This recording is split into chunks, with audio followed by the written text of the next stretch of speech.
Hai, kenalin, nama gue Bianca. Zodiak gue itu...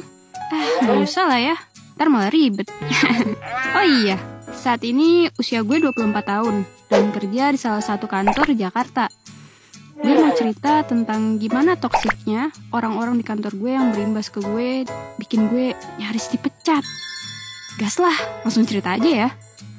Jadi, di kantor gue ini terbagi jadi 4 divisi, di mana masing-masing divisi itu punya wilayah teritorialnya sendiri. Katakanlah terbagi jadi 4 ruangan gitu. Jadi ada 1 sampai 4 ruangan. Di ruangan 1 isinya senior-senior gue yang udah lebih tua. Dan di ruangan 4 itu isinya anak-anak muda semua. Nah, semua teman-teman gue itu kumpulnya di ruang 4. Sementara gue ada di ruangan 1 sendiri, bareng sama si senior-senior boomers yang gak jelas. Singkat cerita, gue sama temen gue yang di ruangan 4 ini bikin konten gitu. Awalnya sih gue kira cuma buat seru-seruan aja. Tapi ternyata itu buat akun official kantor gue.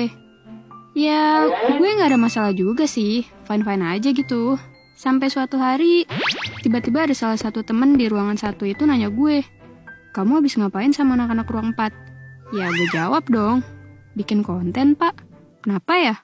Jadi ternyata, menurut rumor yang beredar, emang dari sebelum gue masuk, anak-anak ruangan 4 ini gak akur sama ruangan yang lain. Bahkan, parahnya lagi, sebetulnya tiap ruangan itu gak akur.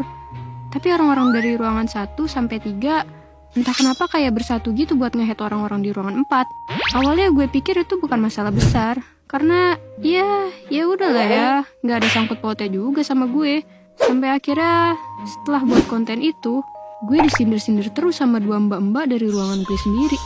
Sebut aja nama mereka, Lina dan Wati. Mereka kayaknya emang gak seneng gitu deh sama gue. Padahal gue gak ngapa-ngapain. Sampai-sampai gue dibilang caper lah, genit lah, pick me lah. Dan jadi terkesan gak mau main sama mereka. Padahal cuma perkara ngonten bareng sama anak-anak di ruangan 4 itu. Terus, karena bos ruangan 4 ini tahu kalau gue udah sering disindir sama Lina dan Wati, akhirnya bos ruangan 4, sebut aja Mas Reno, ngadulah ke CEO gue. Mas Reno kayak gak suka gitu kalau gue disindir. Ya, ngebela gue gitulah. Sementara bos di ruang gue sendiri aja mah buru-buru mau peduli. Lagian, masa sesama satu perusahaan gak boleh ngonten bareng? Kan kontennya juga buat naikin perusahaan ini. Akhirnya, karena aduan Mas Reno ke CEO gue, dipanggil lah tuh si Lina dan Wati.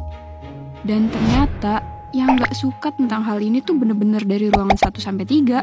Dalih yang dipakai untuk membuat nama gue buruk dan terkesan salah tuh karena katanya gue ngonten sama mereka tuh tanpa izin ke bos gue yang di ruangan 1 itu.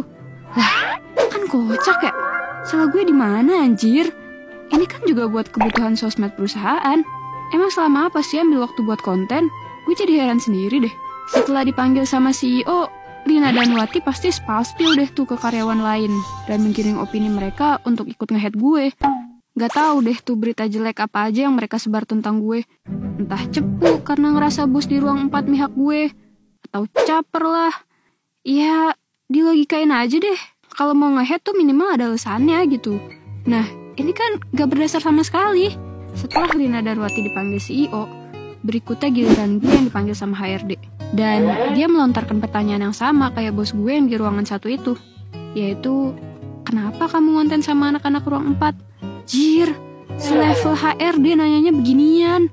Terus, ya udah dong, gue ceritain lah tuh ke HRD-nya. Bilang kalau, ya emang seru aja ngonten sama mereka, buat have fun. Lagian juga itu kan buat konten resmi yang artinya untuk kepentingan perusahaan juga. Tapi ternyata HRD-nya juga nggak netral dan mihak sama persatuan kubu ruang 1 sampai 3 itu. Di sini gue ngerasa kayak salah gue apa woy?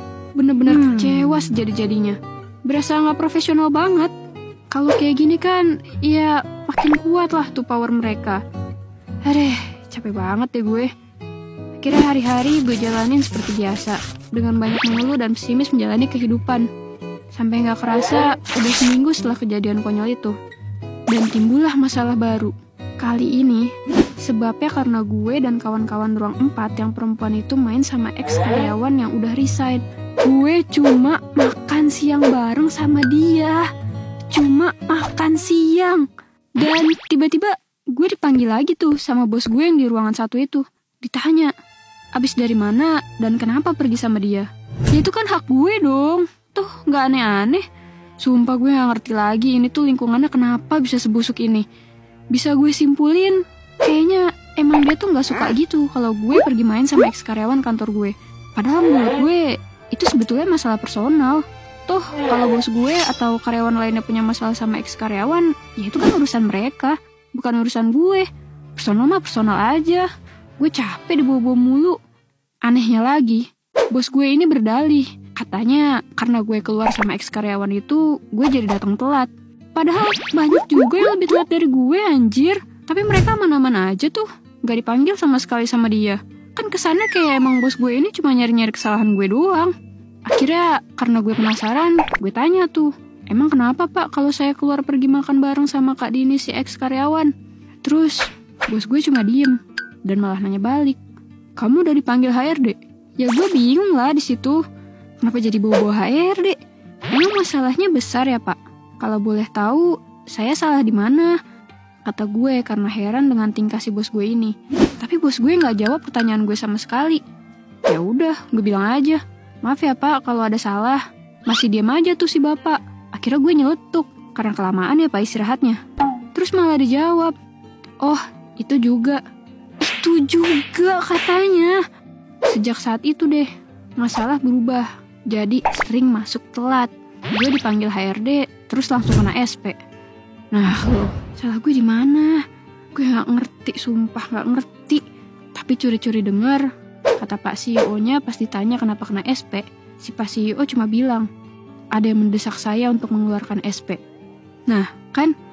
Berarti ada main di belakang nih kalau gini. Gila ya orang-orang. Kok bisa tega bersekongkol gini buat jatuhin gue? Kalau emang CEO gue aja udah sampai terdesak kayak gitu, berarti kan ada power yang lebih besar atau ada orang yang mempengaruhi dia untuk ngelakuin ini. Hari-hari berlalu, hubungan gue dan teman-teman kantor di ruangan 1-3 merenggang. Kendor kayak sempak yang udah gak kencang karetnya. Kerja jadi kerasa gak nyaman. Cuma sekedar dateng, kerjain, balik. Bener-bener gak ada euforia buat bersosialisasi.